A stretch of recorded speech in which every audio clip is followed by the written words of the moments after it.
오늘은 스가랴 5장을 보겠습니다.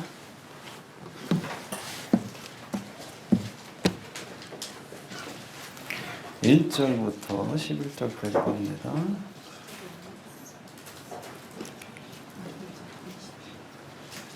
교독합니다. 내가 다시 눈을 뜬즉 날아가는 두루마리가 보이더라. 내가 무엇을 보느냐 주로 내가 대답하되 날아가는 두루마리를 보자이다. 그 잔이 시키시오 방이 시키시니라. 그가 내게 이르되 이는 온 지면에 두루 행하는 저주라.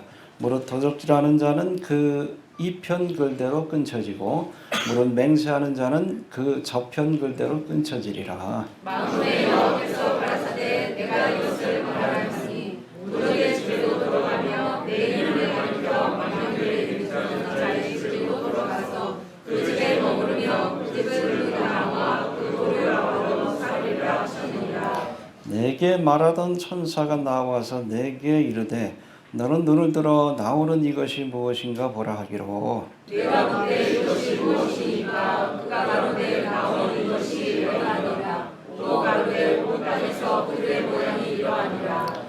이 에바 가운데에는 한 여인이 앉았느니라 하는 동시에 둥근 납 한 조각이 들리더라. 그가 가로되 이는 아니라고 그 여인을 에바 속으로 던져놓고 납 조각을 에바 아우리 위에 던져놓더라. 내가 또 눈을 들어본즉 두 여인이 나왔는데 하게 날개 같은 날개가 있고 그 날개에 바람이 있더라. 그들이 그 에바를 천지 사이에 들었기로. 내가 너에게 말하는 천사에게 묻되 그들이 에바를 어디로 옮겨가나이까 하매 함께 봉독합니다. 내게 이르되 그들이 신할 땅으로 가서 그를 위하여 도시를 지으라. 중공에는 그가 주 초세에 머물게 되리라 하더라. 아멘. 네, 성가대 찬양 읽겠습니다. 해봅시다. 날아가는 두루마리와 에바송 여인의 환상. 스가랴가 본 8개 환상이 우리 1장부터 쭉 나오고 있는데 오늘 그 가운데 6번째와 7번째 환상인 날아가는 두루마리 환상과 에바송 여인의 환상인데 이 말씀들 살펴보기 전에 먼저 지난 시간에 배운 말씀들 잠깐 한번 복습해 봅니다.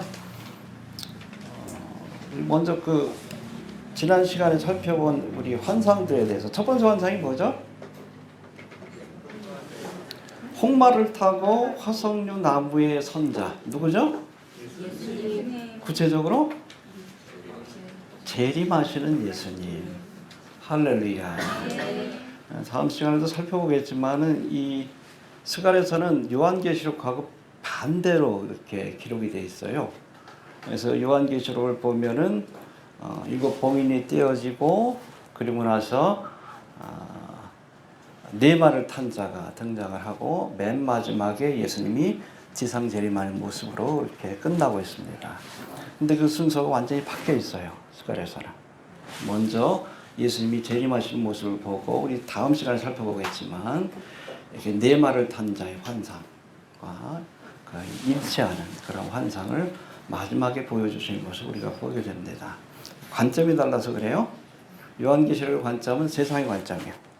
그래서 세상에 어떻게 하나님의 심판이 내려지는지 그 순서를 따라서 보여준 것이고 그런가 하면 여러분 이 스가랴서는 이스라엘 백성들의 관점이에요. 저들의 관심은 뭐예요? 재림하시는 메시아, 또 이스라엘 회복이니까 그 관점에서 기록됐기 때문에 그 순서가 뒤바뀐 것이다 라고 보시면 됩니다. 우리 다니엘 2장하고 7장도 그렇죠. 똑같은 사건이지만 바벨론 제국 이후에 등장할 마지막 시대의 나라까지 똑같은 환상이지만 2장에서는 무슨 환상으로? 금신상. 그렇죠? 그 느부갓네살이 본 거예요. 자기가 보기에는 바벨론이 금과 같은 제국이에요. 근데 똑같은 거지만은 7장에서는 이게 어떤 모습으로 바뀝니까? 짐승들의 모습으로. 그건 다니엘이 본 관점이에요. 이스라엘 백성들이. 하나님의 백성들을 괴롭혔다. 그렇죠? 짐승과 같은 모습으로. 똑같은 여러분 환상이지만 똑같은 메시지를 담고 있지만 그것을 누구의 관점에서 보느냐에 따라서 때로는 그것을 아름다운 금신상으로 묘사하기도 하고 또 때로는 그것을 짐승으로 묘사하기도 하고 알겠습니까? 요한계시록은 세상의 관점에서 그렇게 어떻게 순서적으로 이렇게 심판이 내려지고 맨 마지막에 예수님이 재림하시는지를 보여주고, 스가랴서는 그건 반대로 먼저 재림하시는 예수님의 모습을 보여주고 나서 순서적으로 어떻게 7년 대환을 통해서 이스라엘이 회복이 되는가, 그 과정을 우리에게 보여주고 있다. 그렇게 이해하시면 됩니다. 알겠습니까? 그래서 첫 번째 완성은 홍마를 타고, 이 블러디, 여러분 핏빛 색깔을 가진 말이에요. 그래서 주님께서 오실 때에 포도틀의 심판을 내리셔서 아마겟돈 전쟁이죠. 주님을 대적하고 하나님의 백성을 헤아리는 자들을 심판하시고 이 땅에 주님의 나라를 세울 것을 보여주고 계십니다. 할렐루야. 그 다음에 넷불과 내공장의 비유. 이 넷불은 뭡니까? 이스라엘을 쳤던, 어찌 보면 징계의 도구로 사용했지만 그 범위를 넘어서서 이스라엘을 진멸하라고 했을 때 하나님께서 그것을 다 내공장을 통해서 다 부셔버리죠. 그렇죠? 넷불이 뭐예요? 바빌론 제국, 메데바사 제국, 그 다음에 헬라 로마 제국. 이 마지막 로마 제국은 지금까지 이어지고 있습니다. 멸망한 게 아니에요. 흩어진 겁니다. 마지막 때에 다시금 철과 진흙이 섞인, 그렇죠? 철은 바로 로마 제국의 뿌리를 이어받은 것이니까 신성 로마 제국, 적그리스도의 나라, 뉴 월드 오더가 이 땅에 세워지게 될 터인데, 이 네 공장, 네 번째 공장, 이 공장이 영어로 뭐라고 되어 있다고요? 목수예요. 카펜터. 그래서 마지막 네 번째 공장은 예수님이 되실 겁니다. 할렐루야. 예수님 직접 오셔서 이 마지막 적그리스도의 나라를 심판하시고 이 땅에 주님의 나라, 하나님의 나라를 건설하게 될 것이다 라고 말씀하고 있습니다. 할렐루야. 그 다음에 세 번째 환상은 청량줄을 잡은 자, 예루살렘을 청량하기 위해서. 할렐루야. 이건 예루살렘의 회복을 보여주는, 장소가 회복될 것을 보여주는. 왜 예루살렘이 중요합니까? 우리가 8장에 가서 다시 한번 살펴보겠지만, 여러분 모든 신앙의 사건이 시작되고 끝나는 곳이고, 또 예루살렘은 신천신지 새 예루살렘이란 말씀처럼 궁극적으로 가게 될 하나님의 나라를 예표하고 있기 때문에 굉장히 중요합니다. 예루살렘이 회복되는 모습, 궁극적인 회복은 천년왕국 때 그렇게 되어질 겁니다. 알겠습니까? 그때가 되면 모든 산 가운데 시온산이, 예루살렘에 있는 산이, 성전산이 가장 높아질 것이다. 지금 뭐 히말라야나 뭐 다른 산들이 더 높지만 예수님 재림하시면 아마 예루살렘이 가장 높은 곳에 서게 될 겁니다. 지각 변동이 있겠죠? 그렇게 보시면 됩니다. 그 다음에 네 번째 환상은 대제사장 여호수아의 환상. 그래서 청량줄을 잡은 자의 환상은 예루살렘의 회복, 그리고 더러운 옷을 입었는데 그것을 벗기고 주님께서 아름답고 존귀한 옷을 입혀주시죠. 이건 이스라엘의 영광이 회복될 것, 사명이 회복될 것을 보여주는 모습이다. 언제 회복이 됩니까? 천년왕국 때. 알겠습니까? 그리고 순금등대하고 여기에 기름을 공급하는 두 감람나무, 이 순금등대는 성전을 상징하기도 하고 이스라엘의 상징이에요. 여러분 이스라엘 상징은 별이 아니에요? 응? 별 두 개? 이거 오컬트의 상징입니다. 카발라 신앙에서 온 거예요. 14세기, 13세기 때 그때 뭐 비롯된 거고, 뭐 이게 솔로몬의 방패라고 하는데 근거도 없어. 그냥 오컬트 신앙에서 왔다. 그래서 제가 말씀드렸지만 오컬트 신앙에서 이 삼각형, 이 바로 된 모습은 남자의 성기, 그리고 거꾸로 된 건 여자의 성기. 성적인 결합을 상징해요. 이걸 통해서 축복이 주어진다는 것이 바알의 신앙이고 바벨론의 신앙이고 오컬트 신앙의 핵심이기 때문에 그렇습니다. 이해가 되시죠?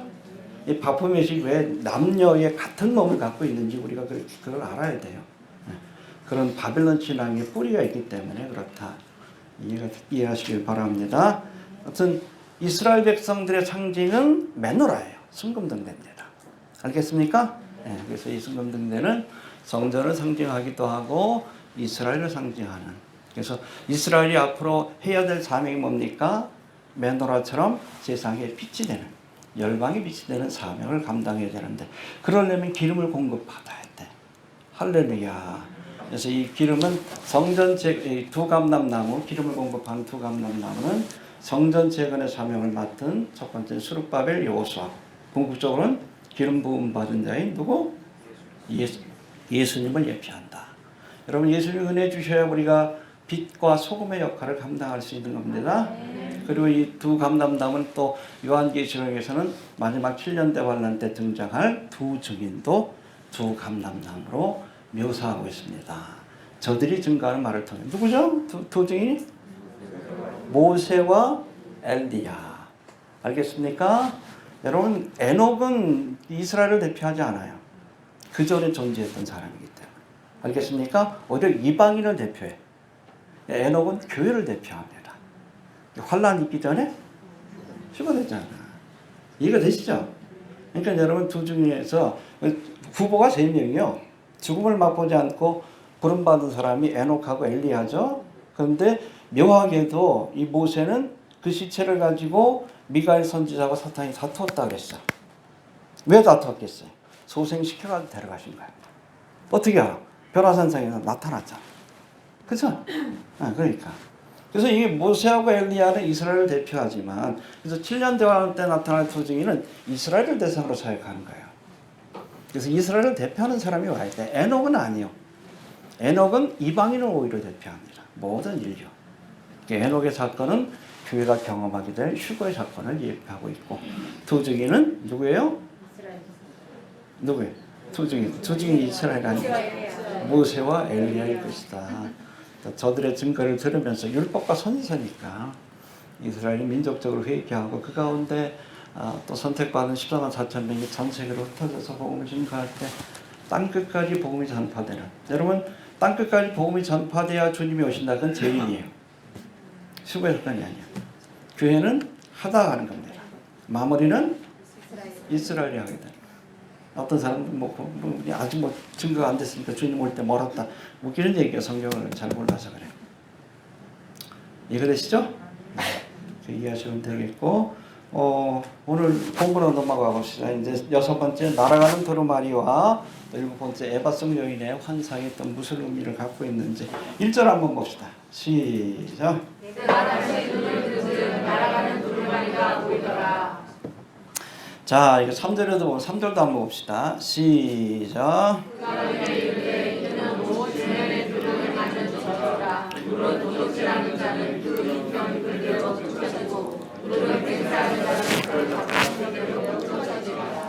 예, 스가랴가 환상 중에서 온 지면에 두루 행하는 저주가 적힌 심판과 저주에 관한 말씀이 적혀 있습니다.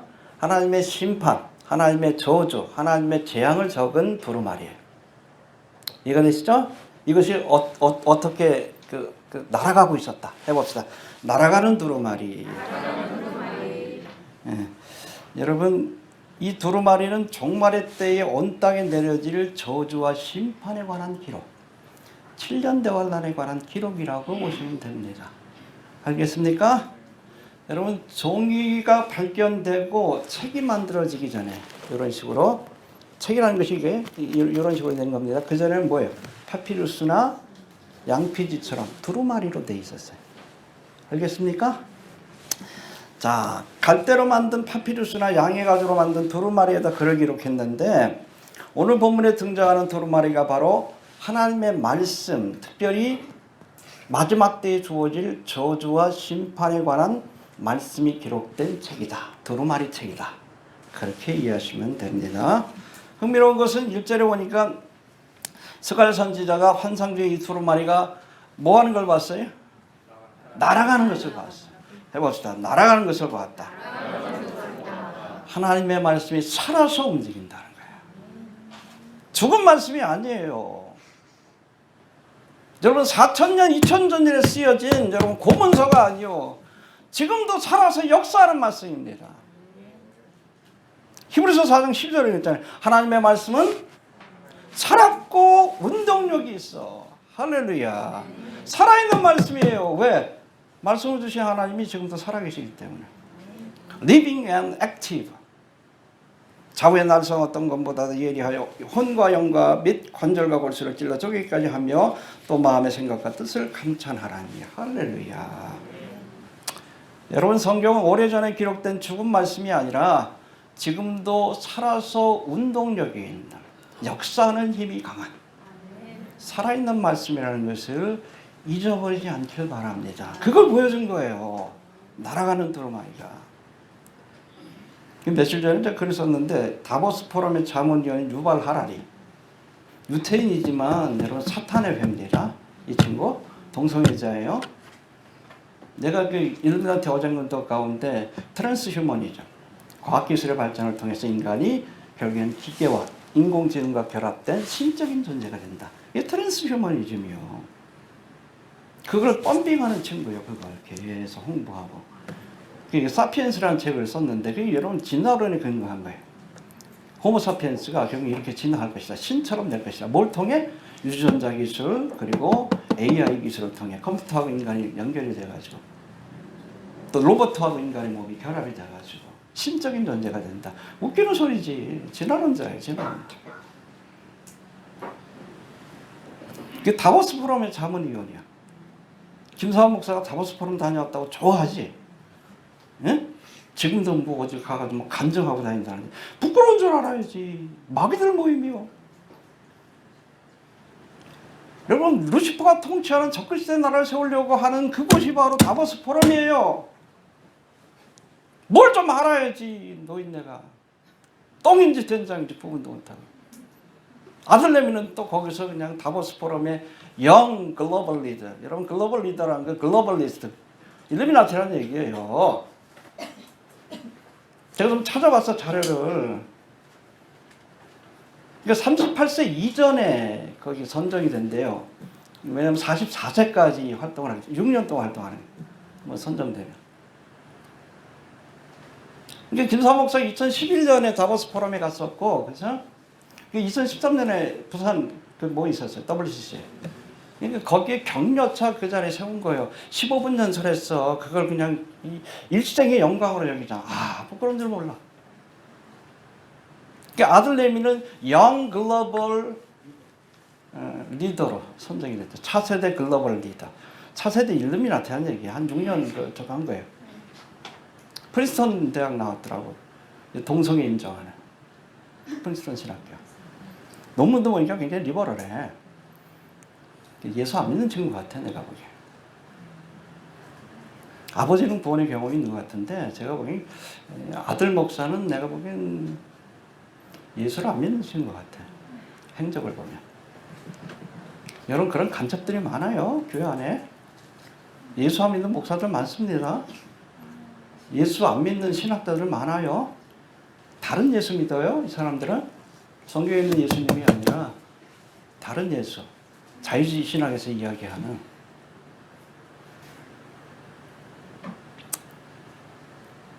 아무튼 이 다보스 포럼 유발 하라리가 자문위원인데 최근에 그런 얘기 했죠. AI가 인공지능이 새로운 성경을 쓸 수 있다. 해봅시다. AI가 새로운 성경을 쓸 수도 있다. 말은 없지만 써야 된다는 얘기예요. 그 배경이 뭐예요? 성경은 이미 2000년 이전에 쓰여진 오래된 책이고 현대인들에게 맞지 않으니까. 지 동성애자인데 성경은 동성애 죄라 그러니까 죽은 문서니까 새로 써야 된다. 아니요. 성경은 살아있는 문서입니다. 알겠습니까? 네. 어제나 오늘이라 영원토록 동일하신 하나님이 말씀하시고 그 말씀을 기록하신 것이기 때문에 제가 좀 질문 하나 드릴게요. 성경의 유효기간이 언제예요? 응? 언제까지? 영원토록이지. 하나님 영원하시니까. 근데 여러분 우주 만물의 유효기간은 언제예요? 천년왕국 그 끝에까지입니다. 그래서 성경에 보니까 그런 말씀 있잖아요. 진실로 너희에게 이르노니 예수님 말씀합니다. 천지가 없어지기 전에는 사라집니다. 우리가 보는 우주, 우리가 보는 땅과 하늘은 사라집니다. 없어질 거예요. 불태울 거라고 했어요. 분명히. 유효기간이 있어요. 우주 만물은. 여기에 너무 밀어두지 마셔요. 사라질 것들이에요. 천년왕국도 사라집니다. 끝나고 나서.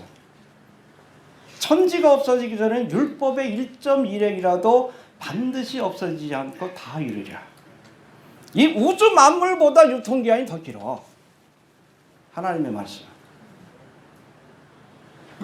뭐 2000년 지났다고 4000년 지났다고 뭐 죽은 문서다? 웃기는 소리 하지 마라. 말씀을 주신 분이 영원한 분이고 지금도 살아계시는데. 여러분 말씀의 유통기한은 영원하다는 것을 잊지 않길 바랍니다. 그러니까 날아가는 두루마리요 지금도 살아서 역사하는 living and active 살아서 역사하는 그런 말씀이라는 것을 우리가 기억하면서 두려워하시길 바랍니다. 살아있는 말씀이에요. 죽은 고문서가 아니에요. 알겠습니까? 지금도 살아서 운동력이 있는 역사하는 말씀인 것을 잊지 말아야 합니다. 자, 2절 봅시다. 2절 시작. 그가 내려놓되 내가 무엇을 소리하노 내가 대답하되 날아가는 두루마리를 보내리라. 그 장이 20규빗이요 밤이 10규빗이니라. 20규빗이면 몇 미터죠? 1규빗 45cm. 저는 42밖에 안 돼. 몸이 좀 짧아가지고 일반적으로 45cm. 그래서 20규빗이면 9m, 10규빗이면 4.5m라고 보시면 됩니다. 굉장히 크죠. 근데 이 두루마리의 안에뿐 아니라 밖에도 빽빽하게 저주에 관한 글이 적혀 있는 거예요. 알겠습니까? 하나님의 심판이 엄청 크잖아. 두루마리가 가로 9m에다 세로가 4.5m니까 얼마나 엄중하고 클지 이 두루마리가 우리에게 보여주고 있다는 거예요. 그래서 상세히 기록했어. 여러분의 죄, 인생들의 죄를 다 주님께서 기록해 놓으시고 그 말씀의 근거에서 세상을 심판하실 겁니다. 알겠습니까? 다 기록하고 계셔요. 큰 두루마리에도. 알겠습니까? 그러니까 본래는 그 안쪽에만 쓰게 돼 있어요. 두루마리는. 그래야 번지지 않기 때문에. 근데 안팎으로 썼다고 했어요. 얼마나 쓸게 많으면. 제가 관여한 겁니다. 알겠습니까? 네. 자, 또 장이 20규빗이요 광이 10규빗이라는 두루마리의 크기는 잘 들으세요. 이게 어디서 나왔는가? 이 크기가. 좀 찾아보고 넘어갑시다. 한번. 열왕기상 6장 3절. 열왕기상 6장 3절 구약성경이에요. 6장 3절 519페이지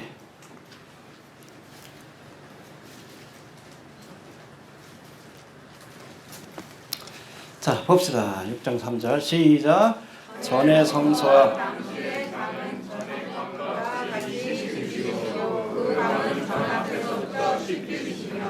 예, 여기서 나온 거예요. 그냥 솔로몬의 성전을 지을 때 보니까 그 현관이 있잖아요. 그렇죠? 문이 있죠? 그 앞에 현관이 있죠. 우리가 포치라고. 현관의 크기가 가로가 9m, 세로가 4.5m입니다. 이 현관을 통과하면 성소와 지성소가 나오고 하나님이 계신 은혜의 보좌가 나오는 거예요. 법궤가 있고. 알겠습니까? 이해가 되시죠? 하나님의 심판이 어디로부터? 세상을 향한 심판이 하나님께로부터 비롯된다는 것을 여기서 보여주고 있는 거예요. 알겠습니까? 네, 현관 크기가 똑같아요. 그쪽에서 성소와 지성소를 가면 누가 계셔? 하나님께로부터 심판이 시작되는 모습을 우리에게 보여주고 있는 거예요. 여러분, 하나님은 창조의 주요, 지금도 만물을 주관하신 분일 뿐 아니라 마지막 때의 세상을 심판하는 심판자가 된다는 것을 잊지 않길 바랍니다. 해봅시다. 하나님이 세상을 심판하신다. 예, 이게 바로 성전의 현관 크기와 똑같은 이 두루마리가 우리에게 보여주고 있다는 겁니다. 한 번 죽는 것은 그 후에는 누구도 피할 수 없어요. 예수 믿는 사람들도 심판을 받습니다. 믿지 않는 사람은 그러나 지옥 가기 위한 심판이요. 그 믿는 자는 뱀의 심판. 고린도후서에 나오잖아요. 상급을 결정하기 위한 심판입니다. 그래서 여러분 벤허라는 영화 보셨죠? 이기고 나서 그 다음에 쫙 올라가잖아. 멸류관을 얻기 위해서. 그게 뱀마의 심판이에요. 상급을 얻기 위해. 우리도 그 심판대 앞에 서야 돼. 아무것도 주님을 위해서 한 일이 없으면 야, 줄 게 없네. 개털 모자 하나 줄까? 줄 멸류관이 없네. 그런 거예요. 그래서 여기 계신 분들 하나씩은 다 따놨어. 주의 오심을 기다리기 때문에. 알겠습니까? 의의 멸류관. 주의 오심을 기다린 자들에게. 기본적으로 하나는 다 따놨어요. 알겠습니까? 어찌됐든 내가 오늘 주님의 심판대 앞에 만물을 심판하시는 하나님 앞에 설 때에 부끄럽지 않은가? 하늘을 보러라 내가 부끄럽지 않은가? 늘 좀 돌아보면서 언제 부르실지 모르잖아. 그렇잖아요. 우리가 죽어서 하나님 앞에 갈 수도 있지만 그 전에 주님께서 우리를 먼저 부를 수도 있지. 부르면 곧바로 심판대 앞에 가야 되는데 여러분 두렵지 않아요? 부끄럽지 않습니까?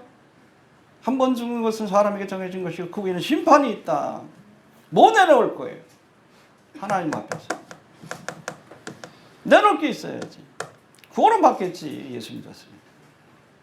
상급이 없잖아. 그 멸류관이 영원한 것인데 예수 믿고 나서도 열심히 신앙생활을 해야 돼. 죽도록 순교라도 해야 할 거 없으면 복음 전하다. 생명의 멸류관이 어떻지? 하나님이 우리를 심판하십니다. 마지막 때가 되면 만물을 심판하시되 이 두루마리 뭐예요? 하나님의 말씀을 상징합니다. 할렐루야. 있습니까? 예. 자, 그리고 여기 보니까 성전의 현관과 동일한 크기의 두루마리는 또한 하나님의 심판이 어디서부터 시작이 돼요? 하나님이 심판을 하시고 성전으로부터 시작된다는 것을 우리가 알아야 합니다. 알겠습니까? 네. 베드로전서 4장 11절에 보니까 하나님의 집에서 심판을 시작하실 때가 되었나니 할렐루야. 어디서 심판이 시작됩니까? 마지막 때에도. 교회에서 시작이 되는 거예요. 여러분 에스겔 9장에 보니까 예루살렘의 멸망을 예언했던 에스겔 선지자가 하나님의 심판이 시작되는 모습을 보았어요. 어디서부터 시작됐다고요? 성소에서부터. 그리고 늙은 자로부터. 제사장부터 심판하신 거예요. 성소에서 늙은 자로부터. 마지막 때의 심판도 교회에서 목사들 먼저 심판받아. 그래서 정교에서 심판은 나누는 거예요. 알곡과 양과 그렇죠. 참된 목자와 양의 탈을 쓴 일이.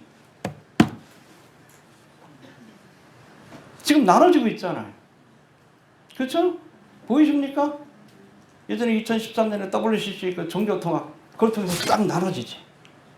여기 동조하는 목사와 반대하는 목사. 하나님의 참된 일꾼과 양의 탈을 쓴 일이 나눠지잖아요. 거기 뭐 동성애 부스도 있었어. 최근에는 동성애 어젠다 쫙 나눠지잖아. 응?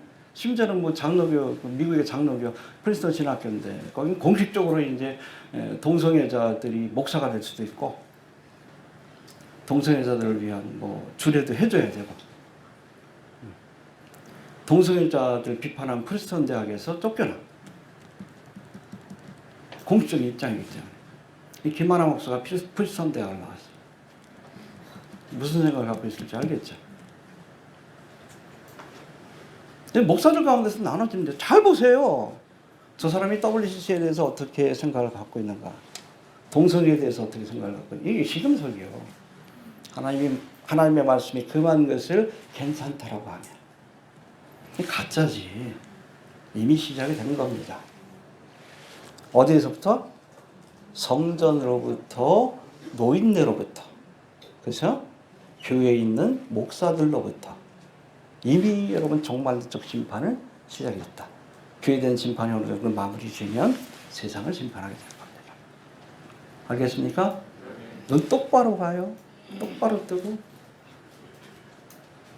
저희 교회도 오랫동안 뭐 인터넷을 통해서 같이 신앙생활 했던 분이 갑자기 그냥 모르겠어. 뭐 원래부터 그런 생각을 갖고 있는지 모르지만 자꾸 동성에 대해서, 그래서 지골파에 대해서 그래서 동정적인 이야기를 해가지고 깜짝 놀랐는데 평소에 몰라.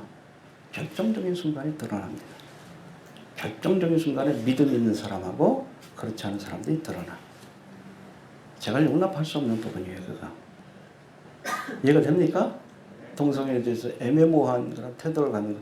하나님이 진노할 일이에요. 어떤 교회에서부터, 그렇죠? 하나님의 성전으로부터 이렇게 심판이 시작된다는 것을 우리가 알아야 합니다. 3절 넘어갑시다. 3절 시작.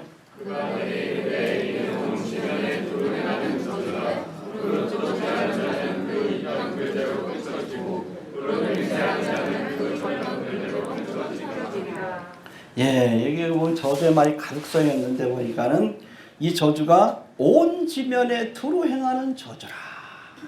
저주의 대상이 누굽니까? The whole earth. 온 세상에 하나님의 저주와 심판이 내려질 것을 기록한 거예요. 7년 대환란입니다. 7년 대환란에 관한 기록이라고 그렇게 보시면 됩니다. 알겠습니까? 또 3절에 보니까 이 죄에 대한 기록이 두루마리 2편과 저편. 다시 한번 봅시다. 3절 시작.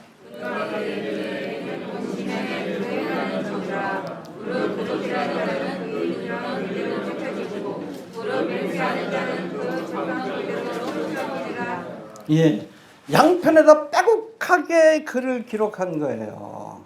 왜? 죄가 너무 많으니까. 더 이상 기록할 수 없을 때까지 기록한 겁니다. 아까도 얘기했지만 보통 두루마리는 안에다만 기록하고 이렇게 뚫뚫 말아놔요. 그래야지 이게 보호가 되기 때문에. 잘못하면 번집니다. 그래서 보통 양피지는 이렇게 한쪽만 쓰고 이렇게 뚫뚫 말아놓습니다. 그래야 보호가 되기 때문에. 근데 양쪽에도 다 기록했어. 왜? 기록할 자리가 모자라는 거예요. 이면지까지 다 쓴 거예요. 얼마나 죄가 많으면. 언제 세상을 심판해? 죄를 용납할 수 없을 만큼 가득 찼을 때. 여러분, 죄가 있다고 하나님이 곧바로 심판하지 않습니다. 죄가 관영하여 더 이상 용납할 수 없을 때, 그때가 바로 노아의 때고 롯의 때예요. 그 전까지 하나님께서 계속 기회를 줘요. 회개할 기회를. 용서해 주시기 위해서. 근데 선을 넘어버린 거예요. 노아의 때처럼 롯의 때처럼. 이 두루마리도 더 이상 쓸 곳이 없어. 이때까지 참고 계시는 거예요. 그 큰 두루마리에다. 본래는 안쪽에만 쓰는데 바깥쪽에까지 딱 이렇게 했는데 더 이상 쓸 데가 없어. 심판해야지. 마지막 때는 왜 노아의 때와 롯의 때? 죄가 관영하실 때예요. 지금 그런 거 같죠? 교회 안에서도 여러분 동성애를 허용해야 되는데 이게 롯의 때 아니에요? 인간과 기계의 결합. 이거 전대판 네피림이에요. 이거 노아의 때지. 머리에다 집 박겠다 그러고 이게 노아의 때지. 이게 과학기술을 통해서 영성을 꿈고 이게 노아의 때지. 죄가 관영한 거예요. 그러니까 하나님께서 세상을 심판하시는 거지. 이미 글이 다 쓰여갑니다. 응? 얼마 안 남았어요? 구탱이밖에 안 남았어요? 거기까지 다 기록되면 하나님의 심판이 시작될 겁니다. 알겠습니까?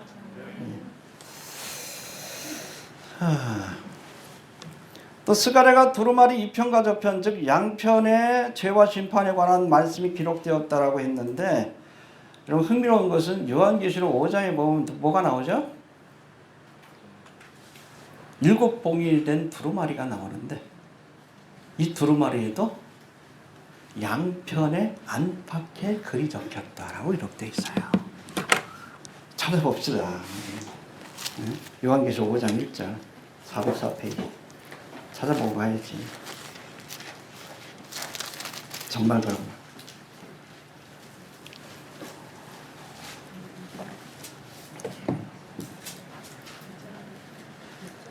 오장 1절 시작.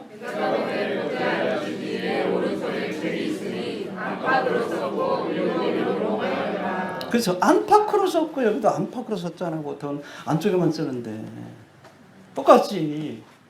스가랴가 본 게 이거예요. 사도 요한이 본. 이 봉이를 누가 떼십니까? 예수님이 떼심으로 일곱 인과 나팔과 대접이죠. 7년 대환란에 재앙이 시작되는 겁니다. 똑같은 거예요? 같은 걸 본 겁니다. 이해가 되시죠? 네. 자, 그리고 이 두루마리 양편에 제목이 쓰여져 있는데 보니까 3절 다시 한번 봅시다. 시작.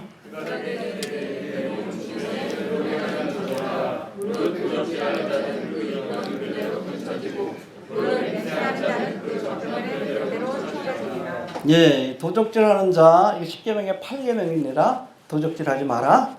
그리고 맹세하는 자, 이거 몇 계명이에요? 맹세하지 말라. 어디 나와? 몇 계명이? 여호와 이름을? 저 3계명이에요. 10계명을 대표해가지고 그냥 거기 첫 번째 도적질하지 말라는 이런 10계명은 1계명과 4계명이 하나님께 대한 계명이에요. 그리고 4계명부터 10계명까지 사람에 대한, 사람 사이에 지켜야 될 규례에 관한 말씀입니다. 그 가운데 대표적으로 그래서 사람에게 한 그 계명 가운데 도적질하지 말라 8계명을 그냥 샘플로 말씀해 놓은 거고, 또 하나님께 대한 계명 4가지 가운데 특별히 맹세하지 말라, 여호와 이름을 망령되이 일으키지 말라, 요거를 일렬로 들어서 그렇게 여기에다 이렇게 기록해 놓은 겁니다. 그래서 여러분 10계명 중에서 대표로 3계명, 8계명 언급하며 2계명을 지키지 않은 죄로 하나님의 심판이 주어질 것을 보여주신 것인데, 하나님의 심판의 기준이 결국에는 뭐예요? 10계명이 상징하는 하나님의 말씀이라는 것을 우리에게 보여줘요. 여러분 마지막 때 하나님께서 세상을 심판할 때 뭘로? 세상법이 아니에요. 세상법으로는 동성애가 죄가 아닙니다. 오히려 동성애가 죄라 그러면 죄지. 세상에서 무상승부가 죄가 아니에요. 하나님 앞에는 심각한 죄입니다. 점 보는 거 죄 아니에요. 요즘 뭐 교회 안에서 권사 집사들도 중요한 날 있으면 점쟁이 찾아가 책임한다 그러는데 지옥 가요. 장난을 그 짓거리 하면 지옥 가요. 바람 피는 거예요. 영적인 간음이에요. 우리가 하나님의 관점에서 이 죄를 생각해야 돼요. 제가 늘 얘기했잖아요. 도둑놈하고도 살 수 있어. 살인자하고도 살 수 있어요. 가늠한 사람하고 나한테 마음이 없는데 이미. 마음이 떠난 사람인데 하나님의 관점에서 생각해야 돼요. 여러분 우상숭배하고 이런 것들이 얼마나 하나님 앞에 심각한 죄가 되는지 알아야 됩니다. 이해가 되시죠? 네. 아무튼 하나님께서 세상을 심판하는 기준은 세상법이 아니에요. 하나님의 말씀입니다. 말씀이 죄라 그러면 죄입니다. 아무리 세상에서 이건 상관없다, 그건 너희들의 법이고, 만물을 창조하시고 주관하시고 심판하신 하나님이 하나님의 말씀을 통해서 분명히 죄가 무엇인지 말씀하고 있습니다. 거짓 맹세하지 말아라, 여호와 이름을 망령되이 일컫지 말아라, 도적질하지 말아라. 그 죄를 범했으면 그 죄로 인해서 말씀에 의해서 심판을 받는 거예요. 알겠습니까? 예수님도 그랬잖아요. 나를 저버리고 내 말을 받지 아니하는 자를 심판할 리가 있으니, 곧 나의 한 그 말이, 예수님이 하신 그 말씀이 마지막 날에 저를 심판하리라. 뭐가 심판의 기준입니까? 아무리 세상에서 죄가 아니라도 성경에서 죄라고 하면 죄예요. 유일한 기준은 하나님의 말씀이라는 것을 잊지 않길 바랍니다. 4절 한번 봅시다. 시작.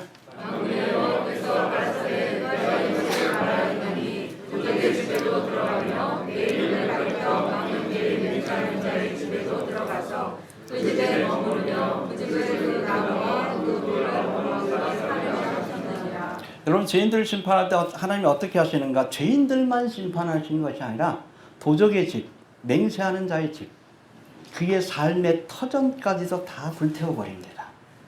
대표적인 것이 소돔과 고모라를 불태워버린 거예요. 사람만 심판하는 게 아니에요. 죄를 지었던 그 삶의 터전까지, 소돔성과 고모라성. 그 요한계시록 18장에 보면 큰 성 바벨론이 불타는 모습을 보여요. 죄의 본 것이기 때문에 다 불태워버릴 거예요. 알겠습니까? 어차피 여러분 죄악으로 가득 찬 이 땅은 장망성이에요. 하나님의 심판으로 불태워 사라질 곳입니다. 미련두지 마세요. 미련두지 마세요. 붙들려고 좀 하지 말고 좀 손해 봐도. 어차피 주님 부르시면 다 두고 떠나야 돼. 집도 두고 여러분 주식도 다 두고 예금도 다 두고 하나님을 위해서 쓴 것밖에 안 남아. 예수님께서 천국의 보화를 쌓아두라고 하는 이유가 그거예요. 주님을 위해서 쓴 것밖에 안 남아요. 죄송한 얘기지만 여러분 주식 사는 것도 다 주님 부르시면 다 내 거 아니요. 여러분 집도 다 그래. 저는 집을 안 사요. 교회도 건물도 안 사지만 못 사러 사. 그 돈 가지고 맛있는 거 사 먹지. 이해가 됩니까? 물론 제 고백이에요. 그건 제 신앙이고 제 고백이에요. 교회도 그래. 제가 얘기했지만 지난 시간에 얘기했지만 우리 선교비를 재정의 그 반 이상을 좀 쓰고 있어요. 건축 안 해서 그래요. 건축 안 해서. 할 마음도 없고 안 할 거예요. 안 할 거예요. 내가 왜 쓸데없이 거기에다 마음을 쓰고 그래. 어차피 주님 오시면 떠나야 되는데. 건물은 남겨지겠지. 남겨서 다 불태워지겠지. 다 불태워질 거예요. 헛된 것에 여러분 마음을 두지 않길 바랍니다. 네. 알겠습니까? 그래서 여러분 큰 성 예루살렘이 불타는 모습을 보여주면서 요한계시록 18장 4절에서 말씀합니다. 내 백성아 거기서 나오라. 그의 죄에 참여하지 말고 그의 받을 재앙을 받지 마라. 나와야 합니다. 출애굽해야 될 때. 미련 두지 마시고 로세아네처럼 저기 금은보화가 저기 있는데 벤츠 저 자동차는 누가 갖고 갈까 그러지 말고 미련 두지 말아요. 하늘의 보화를 쌓아두면 하나님 나라만 바라보지. 이게 세상의 보화를 쌓아두니까 그 미련이 들어가지고 그냥 구원의 길을 가면서 뒤돌아보다가 심판받는 거야. 나오라고 했어요. 장망성이에요. 하나님께서 불로 태우실 거라고 오늘 본문에서 말씀합니다. 이해되시죠? 네. 자, 그 다음에 두 번째 에바 속 여인의 환상인데 5절부터 7절까지 두 번째 환상 시작.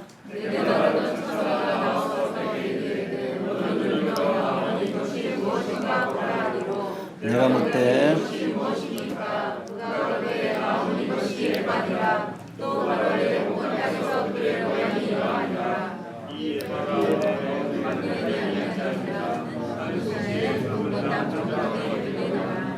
예, 5절부터 11절까지는 여섯 번째 환상. 일곱 번째인가요? 일곱 번째, 죄송합니다. 일곱 번째 환상인 에바 속 여인의 환상인데 여기서 말하는 에바는 곡식의 부피를 재는 가장 큰 단위로 그 부피가 한 36.44m. 대충 그려지죠? 44리터를 담을 수 있는 도량형 기구를 말합니다.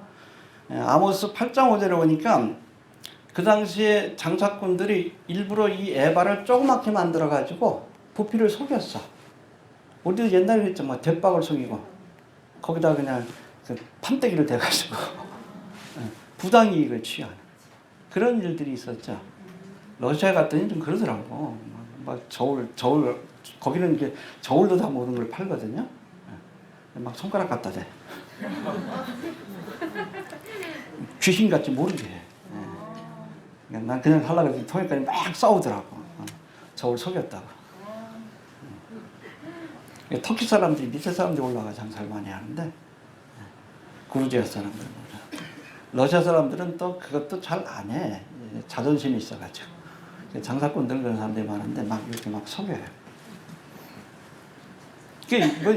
아모스 당시에는 에바를 속인 거예요. 에바의 공식 규격인데 그걸 조그맣게 만드는 거예요. 그리고 한 에바를 준 것처럼. 그래서 여러분 이 에바는 탐욕의 도구로 탐욕을 상징하는 도구로 그렇게도 알려져 있습니다. 그래서 에바 가운데 앉아있는 이 여인도 악한 여인이라고 8절에 있는데 탐욕과 죄가 가득한 존재다. 그 정체에 대해서는 조금 이따 설명을 드립니다. 또 이 곡식 부피를 재는 도구인 에바는 세상의 경제권을 붙들고 있는 권세자들을 상징한다고 해석할 수도 있어요. 그렇죠? 여기 앉았어. 세상의 경제권을 붙든 자들에 둘러싸여서 앉아 있어요. 이런 에바 가운데 앉아있는 여인은 마지막 때에 세상의 경제권을 붙들고 있는 자들. 누구죠? 유태자본가, 다국적 기업들. 누구요? 일루미나티지. 세계정부주의자. 저들의 보호를 받는 그런 특별한 세력이라고 우리가 추측해 볼 수 있다는 겁니다. 누구예요? 음녀 바벨론, 로마 카톨릭이에요. 이해가 되십니까? 로마 카톨릭이에요. 에바 속 여인이.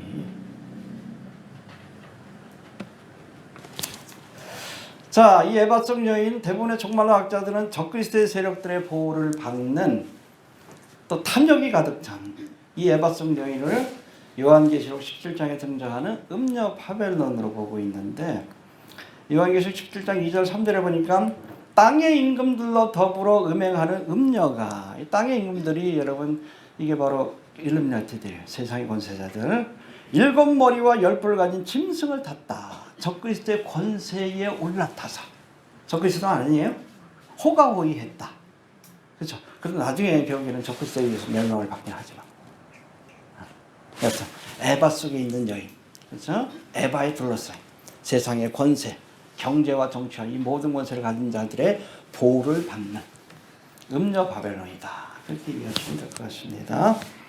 자, 요한계시록 강의할 때 살펴본 것처럼 에바 속 여인이 상징하는 음녀 바벨론은 현재 땅의 임금들과 적그리스도의 권세를 등에 업고 종교 통합의 앞장을 서고 있는 로마 카톨릭을 의미합니다. 알겠습니까?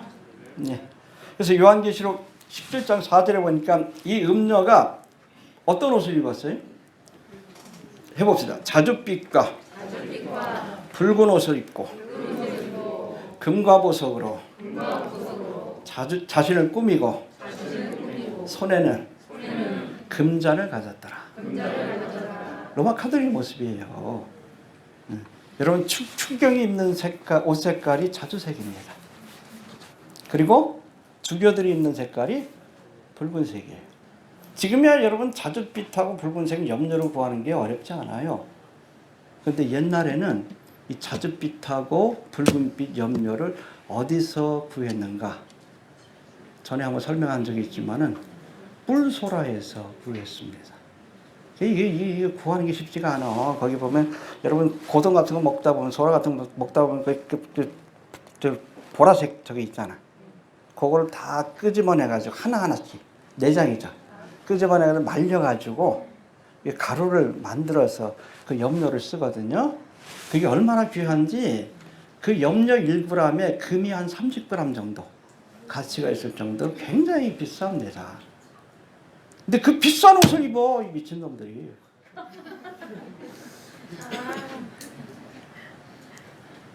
옛날부터 입었던 거예요. 교황은 금으로 이게 실을 만들어가지고, 이게 얼마나 사치스러운 것들이야. 황금 같은 옷이에요. 자기 권세를 자랑하는 거지. 이게 예수님의 제자예요? 예수님의 제자는 뭐 입었어? 세례요한 뭐 입었어요? 약대토로. 돼지털보다 더 여러분 억센 게 약대토로 옷이요. 돼지털 가지고 옷을 해가지고 입었는데, 약대털로. 이놈들은 여러분 임금들이나 입는 그 귀한 옷들, 지금도 그러고 있잖아. 이게 예수님의 제자들이에요. 바벨론 종교의 사제들이지. 근데 금잔을 들고 있었더라. 여러분 교황이 여러분 성찬식 할 때 금잔을 들어요. 거기다 포도주 넣어가지고. 성도의 피라 그러잖아. 그게 음녀 바벨론이에요. 다른 거 없어요. 현재 종교 통합에 앞장서고 있는, 누구의 보호를 받아서? 일루미나티와 적그리스도의 보호를 받아서 종교 통합에 앞장서고 있는 로마 카톨릭이다. 그게 바로 음녀 바벨론이고 오늘 에바 속 여인의 모습이다라고 이해하시면 됩니다. 알겠죠? 또 요한계시록 10장 6절에 보니까 또 내가 보매 이 여자가 성도들의 피와, 해봅시다. 성도들의 피와 예수의 증인들의 피에 취한지라. 얼마나 마셔댔으면 근데 실제로 여러분 피를 먹으면 취한대요. 특별히 공포 속에서 사람들이 죽어가죠. 그럴 때는 몸에 아드레날린이 발현되기 때문에 이게 마약 성분하고 똑같아요. 이 공포를 느끼면서 사람이 죽으면 거기 몸속에 피 속에 그게 나오는데 그것만 먹으면 마약을 한 것처럼 기분이 그렇게 좋다. 이거예요. 그래서 지금도 아드레크롬이라고 일루미나티들이 그걸 먹는 거예요. 그게 피를 즐겨 마시는 거예요. 이놈들이 은밀하게 젊음을 회춘을 시켜준다고. 사악한 것들이지. 대표적인 것이 로마 카톨릭 죽여드리고 바티칸 밑에서 그런 은밀한 일들이 벌어지고 있다는 거. 예전에 한번 누군가가 고발했다가 나중에 문제가 된 적도 있어요. 여러분 잘 들으세요. 2000년 교회 역사 속에서 참된 그리스도인, 참된 성도들과 예수 그리스도의 복음을 증거하는 증인들 가장 혹독하게 핍박하고 죽인 세력이 바로 로마 카톨릭입니다. 특별히 종교개혁 이후에는 개신교들, 이 개신교 프로테스탄트가 뭐예요? 초대교회 신앙으로 돌아가자. 그냥 바빌론 종교로 섞여버렸으니까 진리에서 떠났다. 말씀으로 돌아가자. 이게 여러분 프로테스탄트 개신교예요. 여러분 로마 카톨릭에서 개신교가 나온 게 아니에요. 잘 들으세요. 개신교는 뭐예요? 변질된 교회를 바로잡기 위한 운동이 여러분 종교개혁이에요. 우리가 오리지널이에요. 이놈들이 좀 삐뚤어진 길로 바벨론 중에 야합대가 이상해진 거지. 알겠습니까? 카톨릭에서 나온 게 아니에요. 저건 썩은 것들이고 우리는 본질을 찾자는 거지. 개신교인들을 핍박하기 위해서 종교개혁이 일어나니까 로마 카톨릭 안에 하나의 단체를 만들었어. 무슨 단체? 이름은 그렇대. 예수회래. 마귀인데 사실은 하는 짓거리가. 왜 만들었어요? 기독교인들을 조직적으로 핍박하고 죽이기 위해서 만든 단체. 예수회가. 뭐 테러하기도 하고 고문해가지고 개종하기를. 그러니까 천주교로 다시 개종해라. 그러면은 불태워 죽이고 종교적 반을 열어가지고 그 예수회가 그런 일종의 게스타포 같은 역할을 했어요. 친위대 역할을. 나치 친위대 같은. 그러니까 너무 이 조직이 좀 사악하고 그러니까 교황들도 원래는 좀 이 예수회를 멀리했어. 그런데 최근에 여러분 예수회 출신의 유일한 새로운 교황이 탄생했는데 그게 프란치스코예요. 역사상 처음으로. 얌전한 것 같지 아니에요. 지금 발톱을 충분히 있는 거예요. 프란치스코와 그를 뒤에서 옹립했던 예수회가 지금 발톱을 숨기고 있지만 잘 들으세요. 때가 되면 발톱을 드러내고 누구를? 참된 성도들을 핍박하고 죽이는 일에 앞장을 서게 됩니다. 언제까지? 그 피에 취할 때까지. 아마 7년대 환란 성도들이 바로 이 음료 바벨론에 의해서 로마 카톨릭에 의해서 바벨론 종교에 양압된 이 음료로 인해서 많은 고초를 겪고 순교의 길을 가게 될 겁니다. 알겠죠? 네. 다 연결이 되죠. 요한계시록. 그래서 요한계시록을 알아야스 가래를 예언한 그래서 풀 수 있다는 얘기예요. 맨 마지막에 하는 줄 아시겠죠? 우리가 요한계시록 강의를 들었기 때문에 이게 이해가 되는 거예요. 다니엘을 우리가 알기 때문에 이해가 되는 거지. 이걸 저는 이해를 못해요. 요한계시록의 말씀 우리가 아니까 이게 이 말씀이 반복된 거구나라는 걸 우리가 아는 거죠. 에바성 여인은 음녀 바벨론, 로마 카톨릭이다. 알겠습니까? 자, 그리고 또 8절에 재미난 말씀이 나오는데 시작.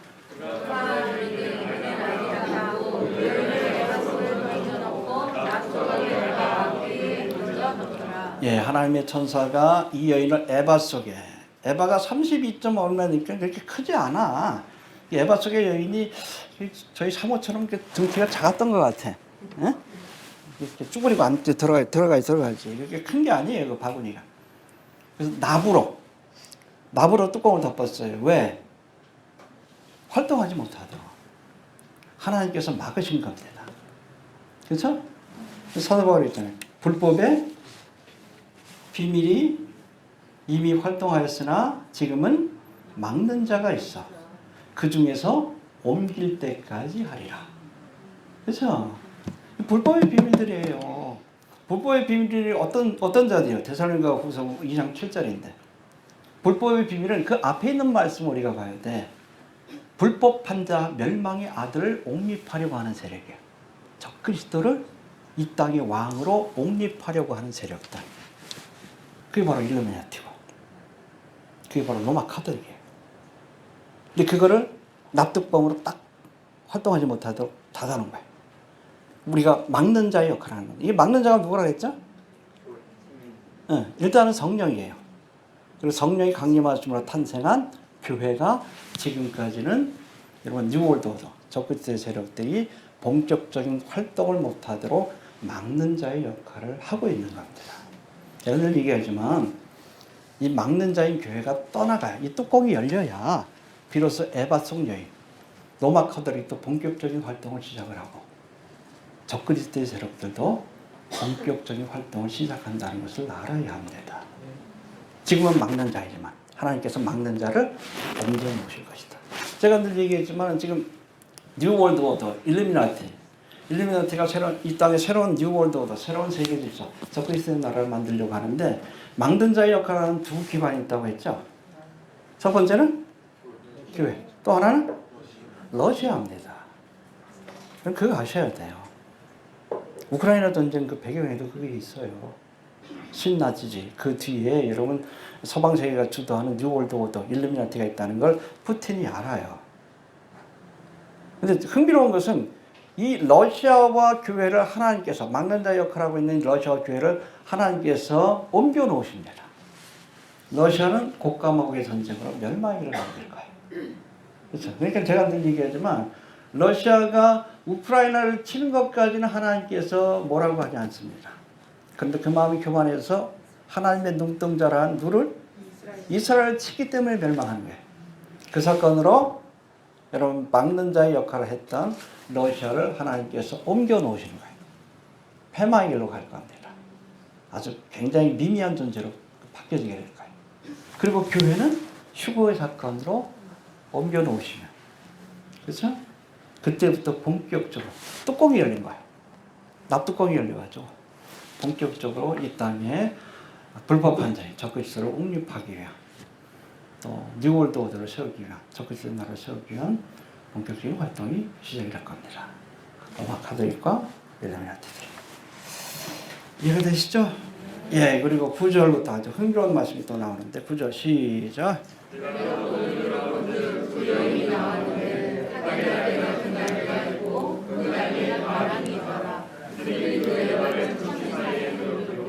예, 이렇게 들어서 어디로 옮깁니까? 10절에 보니까 어디로 옮겨가나이까 하니까 신할 땅으로 간다. 우리 10절 11절도 봅시다. 시작. 내려가는 천사의 이르되 그들이 내가를 어디로 옮겨가나이까 하매 내가 이르되 그들이 신할 땅으로 가서 그를 위하여 집을 지으려 함이라. 중공되면 그가 제 첫째를 먹게 되리라 하더라. 예, 하계 날개를 단 두 여인이 여러분 이 여자를, 에바 속에 있는 여자를 어디로 옮겨갔어요? 예, 신할 땅. 여러분 하계 날개를 단 이 두 여인은 뭐예요? 뭘 상징합니까? 천사예요? 천사는 항상 남성형으로 나옵니다. 여자분들한테 죄송하지만. 그리고 우리가 학그라면은 우리나라에서는 굉장히 고귀한 그런 동물로 여기지 선비의 기상을 보여주는. 아니요, 이런 성경에서는 부정한 동물이에요. 박쥐처럼. 올빼미, 부엉이, 박쥐처럼 이 학도 부정한 동물입니다. 하계 날개를 단 여러분 이 두 여인은 악한 존재예요. 사탄의 하수인이라고 보시면 됩니다. 그 여인이 이 에바 속 여인을 원래 있던 자리에서 어디로 옮겨요? 신할 땅. 잘 들으세요.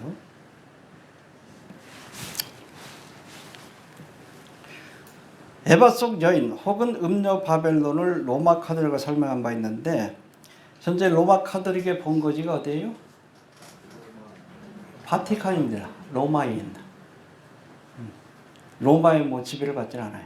자치국입니다.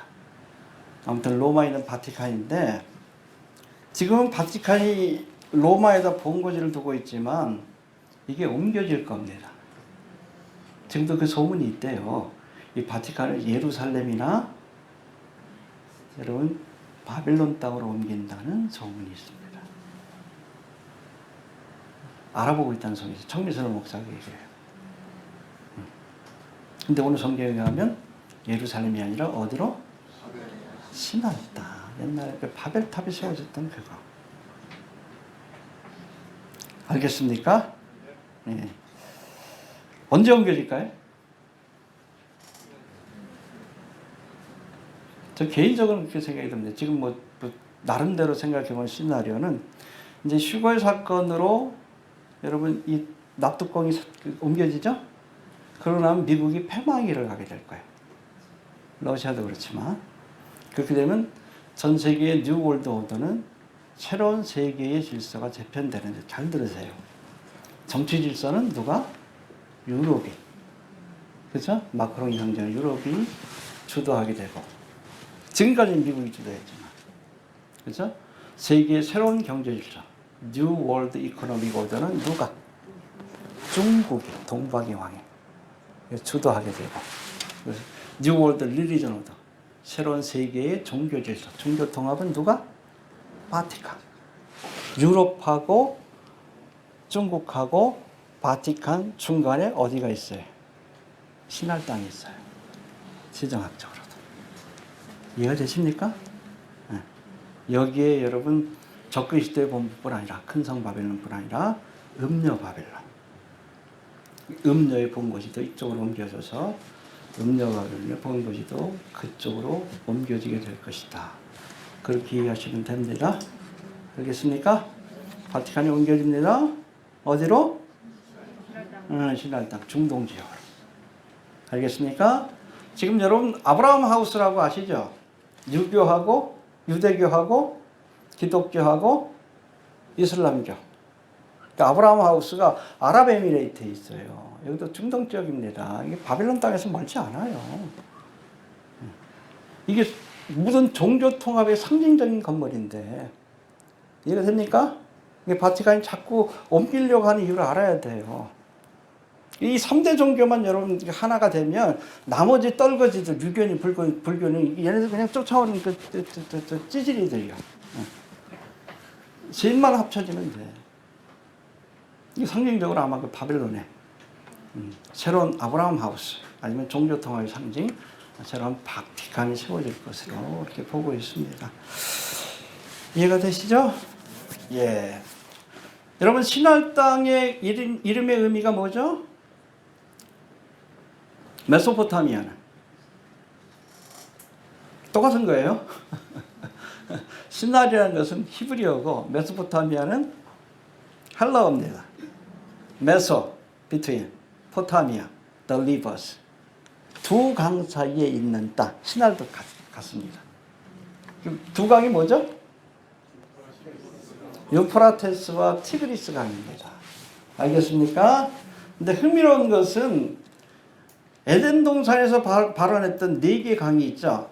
비손, 기혼, hit데겔, 유브라데. 여기서 여러분 hit데겔이 티그리스 강이에요. 그리고 유브라데가 유프라테스 강입니다. 그래서 이런 많은 학자들이 바로 이 바벨탑이 세워졌던 훗날 이곳이 에덴 동산이 있던 곳이었다. 홍수기 전에. 그렇게 보고 있습니다. 두 강은 사라졌지만 두 강이 남은 거예요. 알겠습니까? 잘 들으세요. 에덴 동산에서는 처음으로 배도의 사건이 일어난 거예요. 여기에 여러분 노아 홍수 이후에 누가 와서 니므롯이 와서 바벨탑을 세우고 하나님을 대적하는 일을 다시금 재현한 겁니다. 마지막 때는 적그리스도가 와서 니므롯이 행한 또 에덴 동산의 뱀이 행한 하나님을 대적하는 일들을 본격적으로 진행하게 될 겁니다. 이해가 되시죠? 예.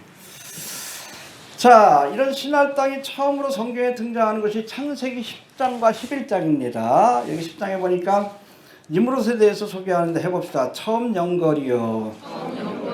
여호와 앞에서 특이한 사냥꾼이었더라. 이 니므롯이 신할 땅에 바벨탑을 건설했다라고 11장에 또 기록되어 있습니다. 알겠습니까? 그래서 이 영걸이란 말은 영어 성경은 mighty one이라고 되어 있는데 강력한 은세를 가진 자. 최초의 세계 제국입니다. 하나님 흩어지라고 그랬는데 흩어지지 않고 모여가지고 하나님을 대적하는 나라를 세웠어요. 그게 바벨론 제국이에요. 첫 번째 바벨탑입니다. 그리고 여호와 앞에서 이 말씀은 정확히 말하면 여호와를 대적하여 사탄이 대적자죠. 똑같아요. 하나님의 뜻을 대적해서 하나님 흩어지라고 했는데 흩어져서 그렇게 살아가라라고 했는데 모여가지고 하나님을 대적하는 일을 했어요. 그리고 특이한 사냥꾼은 잔혹한 전쟁광이라는 뜻을 갖고 있습니다. 해봅시다. 잔혹한 전쟁광이다.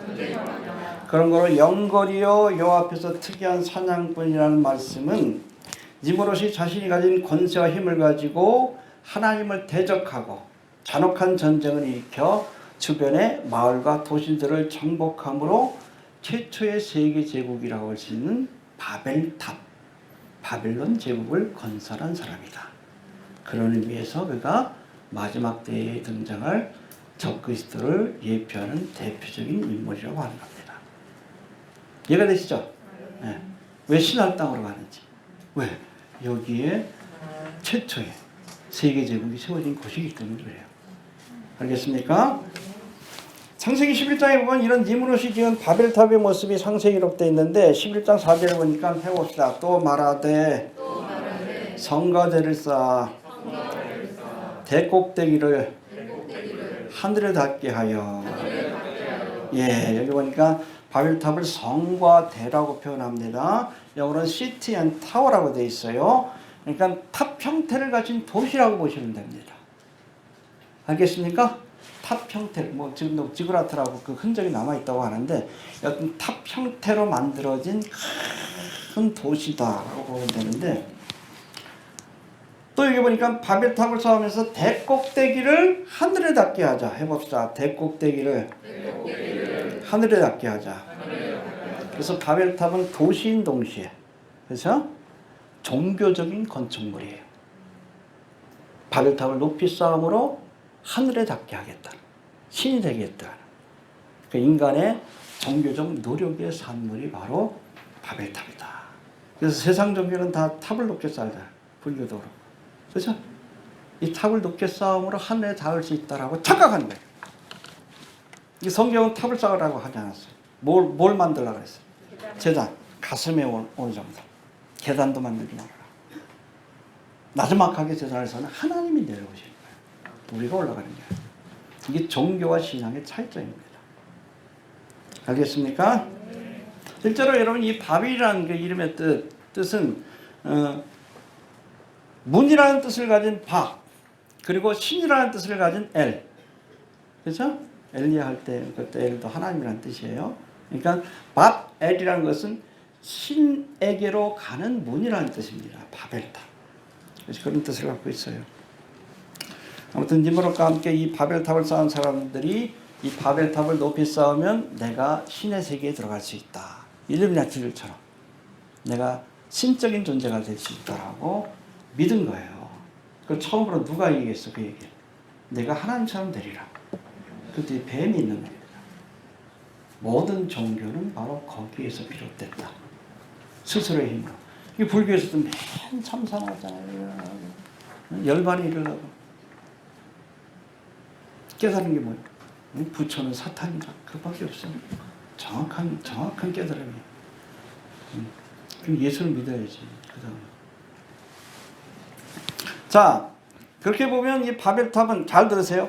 성과 대는, 성으로 시티로 상징되는 정치와 경제, 그리고 타워, 대로 상징되는 종교가 통합된 최초의 세계 정부입니다. 해봅시다. 정치와 경제와 종교가 통합된 최초의 세계 정부다. 알겠습니까? 앞으로 세워질 세계 정부도 세계의 정치와 경제와 종교가 통합된 바벨탑과 같은 그런 나라가 될 겁니다. 알겠습니까? 여러분 프랑스 스트라스부르에 가보면 유럽 의회 건물이 있는데 그 모양이 뭐예요? 바벨탑 모양이에요. 왜 그렇게 만들었어? 저들의 궁극적인 목표, 유럽 연합을 만든, 그렇죠? 신성 로마 제국을 만들려고, 새로운 바벨론 제국을 만들겠다는 거예요. 이해가 되시죠? 그리고 그 의회 건물 그 안에 보면은 거기 뭐 회의실이 있는데 전시관이에요. 전시관 모양으로 되어 있어요. 정확하게 표현해놨습니다.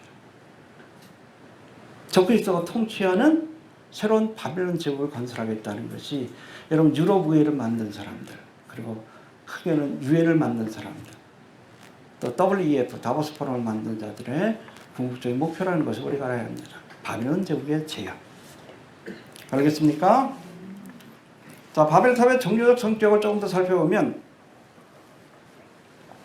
바빌론 전승에 의하면 이 니무롯에게는 부인이 있는데 이름이 뭐예요? 세미라미스. 그런데 이 니무롯이 바벨탑을 쌓음으로 하나님께 심판을 받고 죽었어요. 근데 세미라미스가 혼자 남았잖아. 혼자 남은 세미라미스가 사람들에게 전파합니다. 니무롯이 죽어가지고 태양신이 됐다. 근데 어느 날 내가 전 외로운 마음에 왕궁을 거느리고 있었는데 갑자기 태양의 은총이 내한테 오더니 아기가 잉태되었다. 그게 담무스다.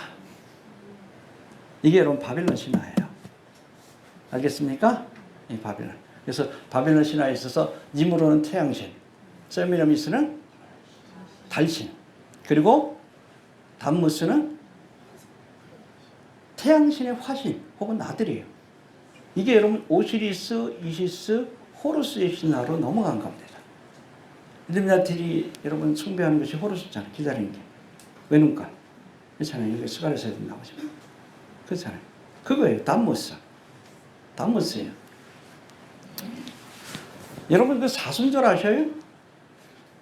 사순절이 어떻게 시작된 건지 아십니까? 응? 그거 아시죠? 어느 날 여러분 이 담무스가 40세가 되었을 때 어렵게 얻은 아들인데 세미라미스가 어렵게 얻은 아들인데 40살이 되었을 때에 사냥을 좋아하니까 사냥을 갖다가 멧돼지한테 바쳐가 죽었어.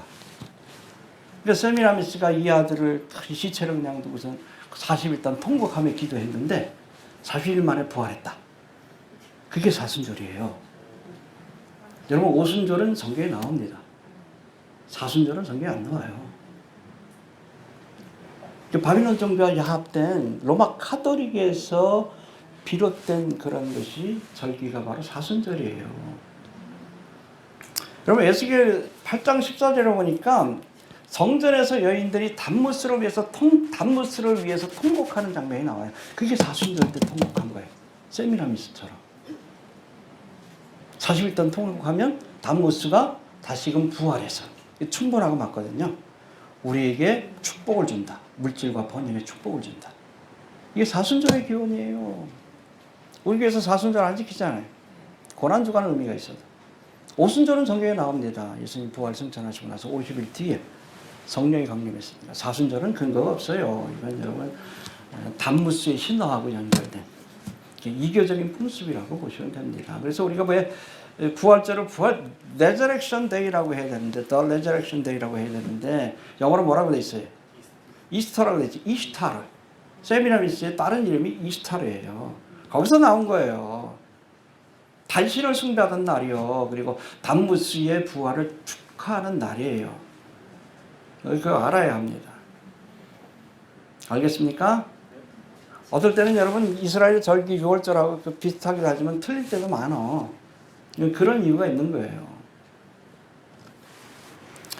왜 여러분 로마 카톨릭이 기독교와 바빌론 종교가 야합된 혼합 종교라고 그러는지. 음녀라는 건 그거예요. 그렇잖아요.